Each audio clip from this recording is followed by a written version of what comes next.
ప్రత్యామ్నాయ విత్తనాలు ఎందుకు పంపిణీ జరగలేదు?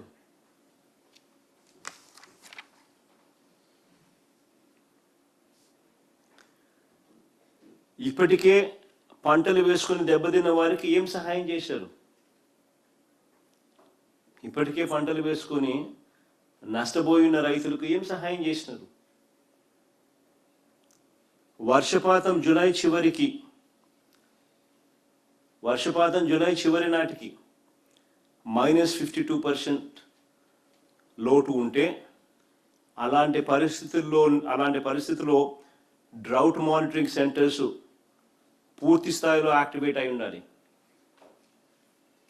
డిస్ట్రిక్ట్ అగ్రికల్చర్ కంటింజెన్సీ ప్లాన్స్ పూర్తిగా యాక్టివేట్ అయి ఉండాలి.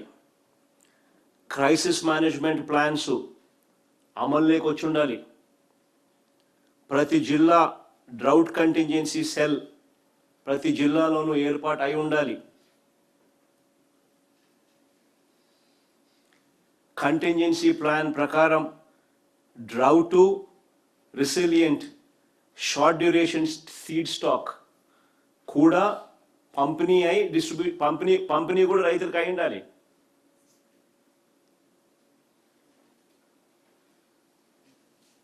మరి ఇవన్నీ జరిగాయా అని అడుగుతా ఉన్నా.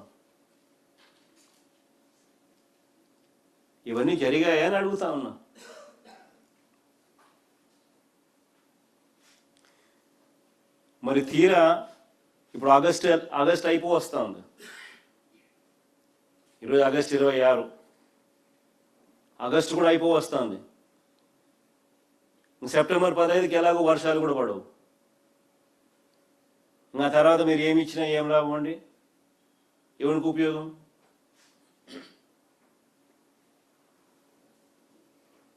ఇంకా వర్షాలు ఎలాగో పడేటివి ఉండవు కాబట్టి మీరు ఎవరికి ఏం మేలు చేసినా, ఎవరికి ఏమి విత్తనాలు ఇచ్చినా ఎవరికి ఏం లాభం? నిజంగా వ్యవసాయ రంగంపై ఆధారపడి ఉపాధి పొందుతున్న కూలీలకు అదనంగా ఉపాధి హామీ పనులు కల్పించడం ఇప్పటికి స్టార్ట్ అయింది. అలా పేదలకు ఆహార భద్రత కల్పించడం స్టార్ట్ అయింది. అలా జిల్లాల వారీగా ఫాడర్ అవైలబిలిటీ, పశువులకు మేత ఇప్పటికీ చూసుకొని ఉండాలి. సర్ప్లస్ డిస్ట్రిక్ట్స్ ఎక్కడ, సర్ప్లస్ స్టేట్స్ ఎక్కడ, వాటి నుంచి ఫోడర్ తెప్పించడము అవన్నీ అయి ఉండాలి. ఆల్టర్నేట్ అరేంజ్మెంట్స్ ఇప్పటికి. మరి ఇవన్నీ ఎందుకు కాలేదు అని అడుగుతా ఉన్నాం.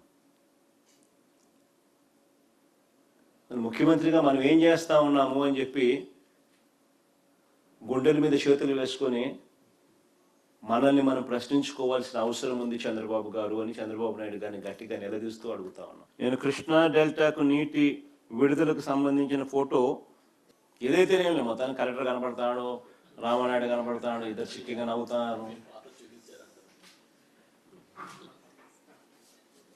8th జూలై 10th జూలై బదులు 8th జూలై ఏం తేడా పడుతుంది?